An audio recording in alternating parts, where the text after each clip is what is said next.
Inihandog ng Department of Agriculture 12 ang programang maghatid ng makabagong teknolohiya at napapanong impormasyon sa sektor ng agrikultura. Makinig na at matuto sa School on the Air. School on the Air.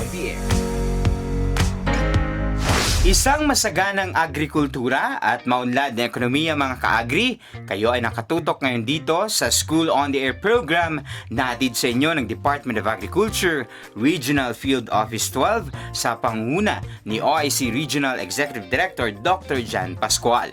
Narito naman tayo mga ka-agri sa panibagong episode ng ating SOA. Kumusta po ang mga SOA enrollees po natin dyan mula sa probinsya ng Cotabato, South Cotabato, Sultan Kudarat at Sarangani. Alam kong marami na po tayong natutunan mula sa ating rice experts dito sa DA12, kaya tumutok lamang po kayo riyan mga ka-agri. At syempre, binabati rin po natin ang mga bayani nating mga magsasaka dito sa bansang Pilipinas. Padayon at salamat mga ka-agri. At sa mga netizens po din po natin dyan na nanonood sa ating programa via Agri Tayo Soxergen Facebook page, magandang araw din po sa inyo mga ka-agri. Sa ating ikawalong episode ay nalaman po natin ang kahalagahan ng pag-aani ng palay sa tamang panahon. At sa ating pangsyam na episode mga ka-agri, panibagong impormasyon at teknolohiya na naman ang ibabahagi sa atin ng ating resource speaker na si Ate Aiza May Godornes. Kumusta Ate Aiza? Pakibati naman po yung mga SOA enrollees po natin na patuloy na tumatangkilik ng ating programa. Ayun, hello Jazz at hello po sa ating mga manonood, lalo na sa ating mga magsasakang Pilipino. Ayan, alam ko na excited na siguro yung mga enrollees po natin dyan na malaman itong key check number 9. Kaya Ate Aiza, paano nga ba ang tama or yung pagsisinop ng ani at bakit mahalaga po ito? Ayun, yes, Jazz, no? Napakahalaga yung pagsisinop ng ating ani, no? Siyempre naman, hindi natin pwedeng isawalang bahala yung mga paghihirap natin simula sa pagtatanim. So, sa K-check number 9 natin, Jazz, no? Ang sinasabi dito ay yung pinatuyo, nilinis at inimbak ng maayos ang palay. Ayan. So, bakit mahalaga ito, Ate Aiza? Yan, ito ay mahalaga, Jazz. Bakit? Kasi napapanatili ito ang yung kagandahan ng kalidad ng butil ng palay at isa pa dito ay syempre quality, matagal masira, no, yung butil ng palay, no, at hindi yun masasayang, syempre. And magiging mabigas ang palay kapag pinagiling at mas matagal na maiimbak. So kumbaga, kung quality siya, Jazz, maganda yung pagkaka-harvest ng ating palay ay hindi to madali or hindi basta-basta nasisira yung kanyang quality at syempre pag gawin nating pagkain, no, ay syempre ay kumbaga worth it yung paghihirap, no, ng ating mga farmer. Kasi tawag nito niya yung kanyang consumer pagdating sa kanyang produkto. So paano naman ma-assess ng ating mga farmers, Ate Aiza, na tama yung pag-iimbak ng kanilang mga na-harvest? Yes, ang assessment natin dito sa K-check 9, Jazz, no? Una-una, napapatuyo natin ng pantay-pantay sa loob ng 12 hanggang 24 oras yung ating or simula ng pagkagiik, no? Yung tawag nito, kung manual na thresher ng ating palay or yung hinarvest na palay. And naimbak ng wasto ang nilinis na palay sa 12 to 14% ng moisture content. Ayan. So, yun. So, ano yung marerecommend naman natin, Ate Aiza, sa mga farmers natin? Paano natin makamit or ma-achieve itong K-check 9, Jazz, no? So, ito ay mga isang lamang, no, mga rekomendasyon natin na pwedeng sundin ng ating mga farmer. So, una-una patuyuin ang palay, lalo na kung ito ay pangbinhi, Jazz, sa loob ng 12 hanggang 24 oras. Pagkatapos mag-iik o reaper or upang manatiling maangat ang kalidad nito. So, gumamit halimbawa pag gumamit ng makina sa pagpapatuyo sa init na hindi lalampas sa 50 to 70 degrees Celsius para sa 5 hanggang 8 oras Ayan, na operasyon. Number 2, kung basang-basa ang palay, no? Paandarin ang dryer sa hindi maihinit na hangin sa unang 1 hanggang 2 oras ng pagpapatuyo o hanggang 18% MC or moisture content. And number 3, gawing 40 to 55 degrees Celsius ang init ng hangin sa huling 2 oras ng pagpapatuyo o kung umabot na sa 15% ang moisture content nito. Also, patuyuin ang butil hanggang 12 to 14% moisture content. Number 4, kung walang makinang pantuyo, no? Ibilad ang palay sa semento, yung sa dryer. Natin. Haluin yung haluin bawat 30 minutes yung pagitan just ng paghalo, no? Para maging pantay-pantay ang pagkatuyo nito. Then, iwasang maulanan ang pinatuyong palay. So, last, siguraduhin may luna o net ito kung gagamiting bini para maiwasan natin naman yung mga contaminations, no? From, lalo na kung open drying, open dryer ang ating ginagamit just. So, ito ay pang seeds. So, dapat maiwasan natin dito ang mga contamination galing sa other sources. Halimbawa, may mga ibon na lumilipad, no? Baka may mga dala silang hindi natin alam kung may mga seeds din, no? And lalo na sa ibaba or sa lower land, no? Yung mga manok natin, mga pato, mga aso, pusa, no? Isa rin kasi yun na makakontaminate doon sa quality nung seeds na pangtanim natin. So dapat pigilan or hindi normal na, 'di ba, nakikita natin pag nagda-dryer yung iba na may mga manok na paglalaghala, na tinutuka yung mga ani. So dapat paalisin talaga. Dapat may talaga. Yun nga yung isang natin kasi hindi natin maiwasan yung jazz, no? Lalo na kung open area yung ating pinagbibiladan. So meron at meron yun. So yun nga isang doon yung net, no? Na makakatulong kasi madali lang natin yung maiales, no? In case na merong doon na isali na mga contaminations doon. Lalo na yung mga bato, no? Yun. Isa din yun na mga nakakaano doon sa quality ng ating seeds. So yun din ang din dito, so maganda at pangit na dulot ng pagbilad at di makinang pagpapatuyo ng palay. So dapat ito ay maano rin just, no, kailangan malaman din ng ating mga farmers kasi nga sa pagbibilad pa lang, no, maganda kung ang kagandahan nito just ay mura at walang gastos sa krudo o panggatong. So ito ay kung walang machineries kasi nga mostly sa mga farmers natin na nanonood, no, or mostly sa ating mga farmers ay hindi kayang maka-avail ng mga high technology sa ngayon, no. So ito ay lamang, no, na yung madali nilang na paraan ay yung alternative. Yes, so pulido at wagas ang pagkatuyo, no. Ito yung kagandahan ng manual na pagdadry. And also napapatay ang amag at iba pang peste sa imbakan. So naman ang pangit na naidudulot ng hindi makina na pagpapatuyo ng palay. So lalo na, no, kung ang panahon ay tag-ulan. So ito ang mahirap at palaging dilema ng ating mga farmers lalo na kung tag-ulan, no? So, and also matrabaho. And marami syempre, ang gastos na naman, no, ng ating farmers kasi nga magha-hire na naman ng laborers. Kasi depende ito kung hanggang okay lang kung maganda ang panahon. So, yun, matrabaho, maraming manggagawa ang kailangan. And sobra o hindi pantay na pagkatuyo. Kasi ito naman, depende na naman sa na-hire, no, na laborer natin kung quality dun yung kanyang services, no? So, yun. So, minsan sa sobrang lawak siguro, hindi niya na nakakaya. And sobrang dami, no? Yun. Minsan hindi naaabutan ng minsan nga hindi natin ma-detect kasi yung panahon, bigla ulan, no? So yun. Then madaling kapitan ng sakit o atakihin ng peste. So, yun. And pag naman, di makina na naman just, no? Ang kagandahan naman sa di makina ay tawag nito rain or shine, no? Ito yung kagandahan ay pwede nating magagawa, no? Yung pagpapatuyo ng ating palay. Then mas kaunti ang kailangan na tao sa paggawa kasi kailangan lang natin dito ay Makina operator. talaga. Operator ng makina. Operator ng, Opo.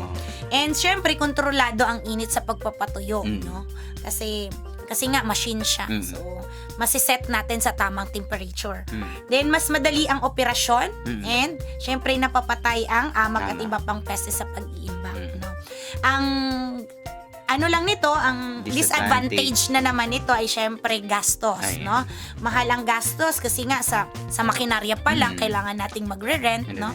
Or minsan mag-aano pa tayo ng crudo or fuel or di kuryente. Para mapatakbo. Oo, para mapaano na. And also, hindi pantay ang pagkatuyo pag sinaon ng yung pag flatbed dryer ito. No? Pero, ewan ko kung napa-functions pa ba, no? Meron pa ito, no? So, yung flatbed dryer natin. And isa pa, dagdag na gastos naman para sa kuryente at panggatong. Yan. And pangalawa, no? Ikamada sa paleta ang nakasakong pinatuyong palay nang hindi mabasa o magpawis bago malinis. So, ito yung mga good agriculture practices natin, lalo na sa pag-iimbak, Jazz, kasi nga, kung directly kasi natin yun na nailalagay yung mga sako, nagmo-moist kasi yun. Sa lupa or semento. So, ang init kasi yun ay naa-absorb, no? Ang moisture ng lupa ay naa-absorb ng palay.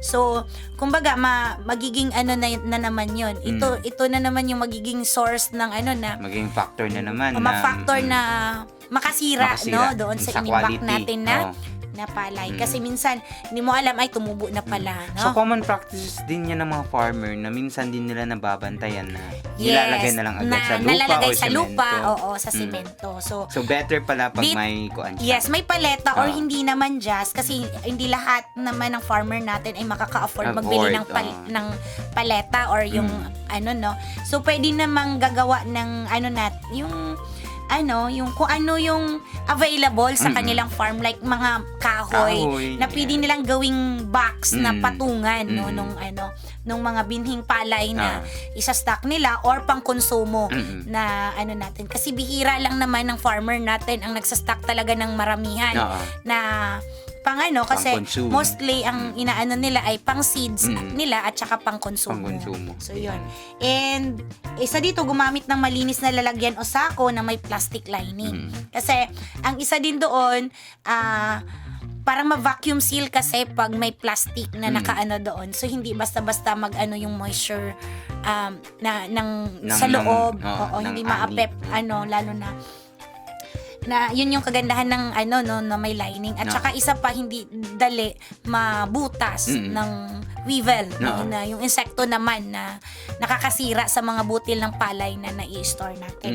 At syempre siguraduhin din na may marka or label sa loob ng or labas ng sako para naman halimbawa baka may pumasok na hindi nakakaalam, no? At yun. So, ang kagandahan kasi kung may label or marka, Jazz, malalaman or matitrace natin, no? Kailan ito naani, no? So, yun. Para ito, no?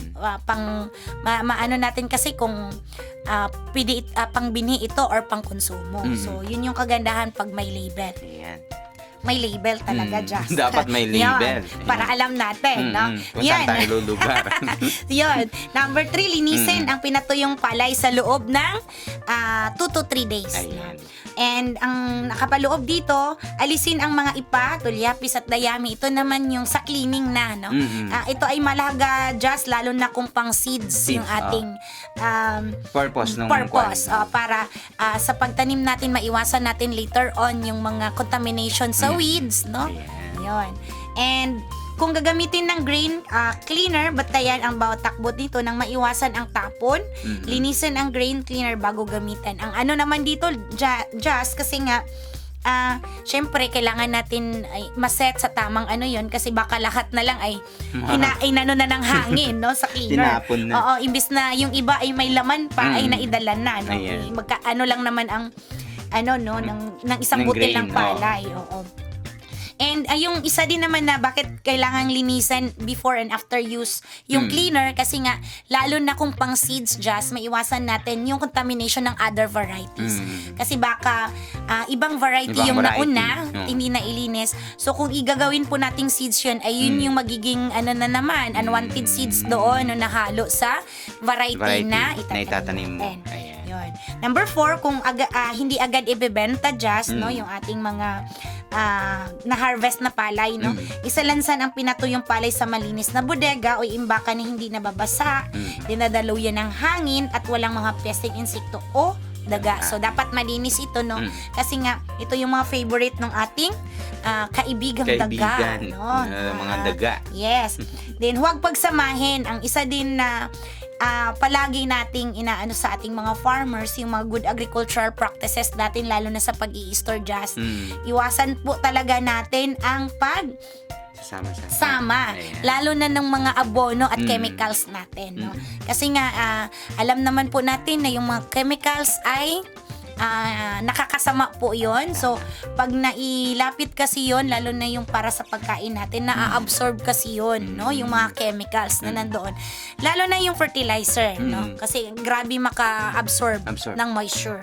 So, lalo na kung malapit at lalo na kung sa itaas ng abono natin just nakalagay yung mga sako-sako nating palay. Yun. So, hindi naman siguro natin gustuhin nakakain ng lasang abono. Lasang abono. Yan. Ng mga bigas. Yes. Din buhatin ang mga sako ng pinatong palay nang malaman kung nagiinit ang mga ito. Kasi nga, isa rin yung just, lalo na kung nagiinit, alam mo na. So, ang bilis germination process ng ating seeds. Hindi natin alam, may biglang tumubo na doon. No? So, yun. Na kailangang mamonitor din yung moisture na ng mga inimbak natin. And suriin ang pinatuyong palay linggo-linggo nang makita kung may peste, no? May sira ng daga or mancha sanhi ng tubig, no? Lalo na kung hindi natin bigla ang ulan at hindi natin nabantayan na pumasok pala no yung tubig. Yun. And panatilihing malinis ang loob ng imbakan, loob at labas, no? Siguraduhin hindi napapasok ng hangin upang maiwasan ang yung pagpasok ng moisture nga, yung sabi, no? Sa nakaimbak na butil. And maprotektahan yung mga seeds natin laban sa insekto, daga at ibon. Yun din yung inaano na walang masyadong siwang kasi nga may mga ibon na lalo na sa may mga bodega, no, na doon na tumitira yung mga ibon. Sa taas, yung sa taas minsan. Entry. Yes, ang contamination doon, yung pupo nila, pupo. and magiging source din ng pagkain nila yung so masisira yung quality ng ating seeds, no? And mapakinabangan ng gusto ang lawak ng imbakan, no? And syempre, mas madaling pamahalaan ang mga produkto na nasa loob ng ating mga bodega or warehouses or storage, no? And 5, ingatan ang pagdadala o pagbubuhat ng mga sako nang hindi sila, syempre naman, just, mabubutas talaga yun, no? Then, gumamit ng mga para hindi naman mahirapan yung ating mga farmers kung lalo na kung may mga katandaan na yung ating siyempre, mga magsasaka. hiram-hiram talaga yung mga magsasaka pwede naman natin. maghiram-hiram and then kung mga grupo ng mga associations na naka-avail ng mga natin, no, na binibigay ng ating departamento.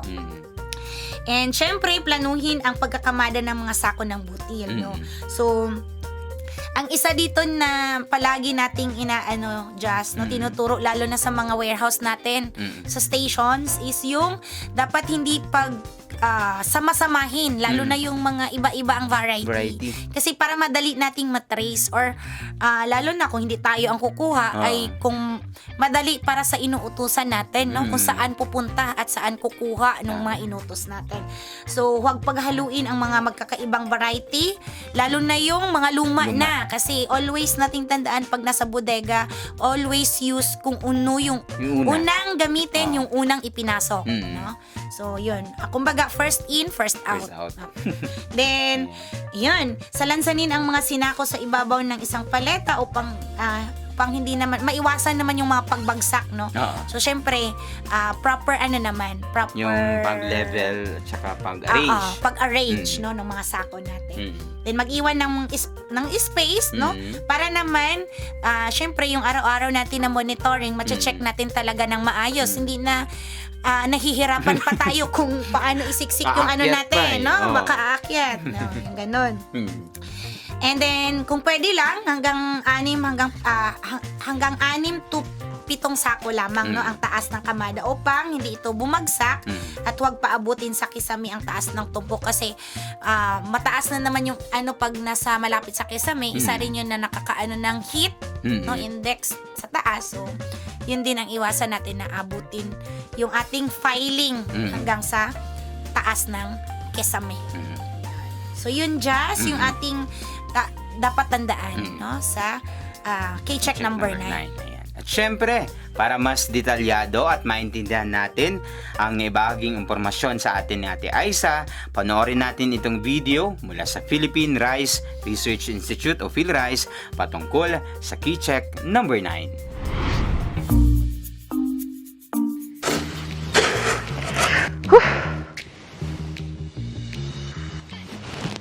Tamang-tama ang sikat ng araw. Tiyak na mabilis na matutuyo ang palay ko. Aling Susan, kailangang may net o lona sa ibabaw ng simento kapag nagbibilad ng palay. Nasa TV lang tong si Donald the Newscaster ah. Kapag may halong dumi ang binhi, maaaring bumaba ang kalidad at dami ng bigas na magigiling at maaaring maging balaki dito sa pag-iimbak ng mga tuyong butil. Kailangan rin na malinis ang bilaran upang masiguro na walang maihalong bato at iba pang butil mula sa ibang variety. Ipinapayo rin na haluin kada 30 minuto ang mga nakabilad na palay. K-check 9, pinatuyo, nilinis at inimbak ng maayos ang palay. Ang wastong pagpapatuyo ay nagpapahaba ng buhay ng butil habang ito ay nasa imbakan, nagpapababa sa dami ng mga nasasayang na butil, pumipigil sa pagbaba ng kalidad ng mga butil, nagpapataas sa dami ng magiging bigas. Samantala, ang hindi wastong pagpapatuyo ay maaaring magresulta sa mataas na bilang ng mga may lamat na butil na maaaring maging dahilan ng hindi pagtubo. Ang pagpapatuyo ng matagal sa mataas na temperatura ay nag-aalis ng bango o aroma ng mga mababangong variety ng palay. Dagdag pa dyan, ang mataas na temperatura kasama ang mga basang butil ng palay ay maaaring maging sanhi ng paninilaw at hindi natural na pagkalaon ng butil. Tandaan, huwag patagaling basa ang palay. Patuyuin agad ang palay na pangbinhi pagkatapos maani. Huwag palampasin ng 1 araw nang hindi ito pinatuyo upang hindi ito masira. Ipinapayo rin na hanggang 1:00 lamang ng tanghali ang pagbibilad ng binhi nang hindi masobrahan ang pagkabilad nito lalo na kung tirik na tirik ang araw. Huwag apurahin ang pagpapatuyo ng binhi. Ipinapayo ang 12 to 14% na moisture content upang mapanatili ang kalidad habang hindi pa napupunla. Bukod sa pagpapatuyo sa araw, pwede ring gumamit ng makinang pantuyo. Natapos ng patuyuin. Ano naman ang payo ng mga eksperto sa paglilinis ng binhi? Alam na namin yan! Aba, may lab team pa pala dito. Pagkatuyo, pwedeng gumamit ng blower o seed cleaner nang mahiwalay ang mga butil na walang laman, magaan, buto ng damo o anumang dumi. At syempre, kailangan ilagay sa malinis na sako ang bagong linis na binhi. Pagkatapos patuyuin at linisin, kailangan tama rin ang pag-iimbak. Tama! Isalansan ang binhi sa ibabaw ng paleta sa loob na malinis na bodega o imbakan na dadaluyan ng hangin, walang pesing insekto at daga at hindi nababaha. Tandaan, huwag pagsamahin sa iisang lugar ang mga nalinis at napatuyong binhi kasama ng pataba o mga kemikal. I-feel din ang sako ng binhi kung nag-iinit. Buhatin ang sako. Tignan kahit isang beses kada linggo kung may sumalakay na peste o kaya naman nagmantsa dulot ng tubig o halumigmig. Huwag din masyadong mataas ang pag-iimbak ng binhi o bigas. Sapat na ang 6 hanggang 7 sakong taas. At syempre, panatilihin ang 1 metrong espasyo kada stacks mula sa dingding at bubong. Sa tamang pagtuyo, paglinis at pag-imbak ng binhi, Mapapanatili ang mataas na kalidad ng butil.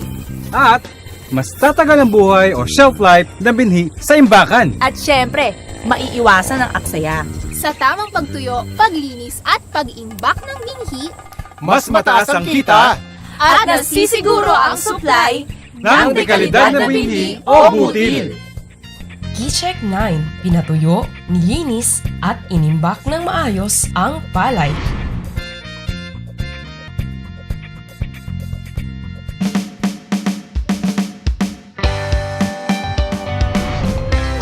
Ayan, marami na namang natutunan ang ating SOA enrollees.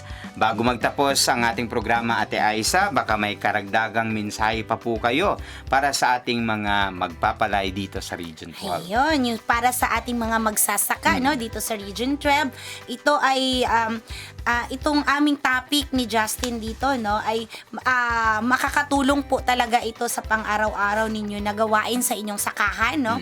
Kailangan lang po nating tawag nito sundin no, yung palay check 1 to 9 natin no. Ito ay inyong gabay po sa inyong pagsasaka na makakatulong po talaga no na mapataas ang inyong ani and at the same time mapapababa po ang inyong gastos sa pagsasaka. At dyan na nga nagtatapos mga ka-agri ang ika-9 na episode ng School on the Air ng Department of Agriculture 12. Maraming salamat sa lahat ng mga tumutok at syempre maraming salamat din Ate Aisa sa pagbibigay ng panahon para magabayang muli ang ating mga magsasaka sa kanilang mga gawain sa bukirin. Para maging updated sa mga kaganapan sa sektor ng agrikultura dito sa Region 12, i-like at i-follow ang Agri Tayo Soxargen Facebook page at TikTok account at mag-subscribe na po sa aming YouTube channel. Sa muli, ako po si Justin Garcia Aquino na bumabati sa inyo ng isang masaganang agrikultura at maunlad na ekonomiyang Pilipinas.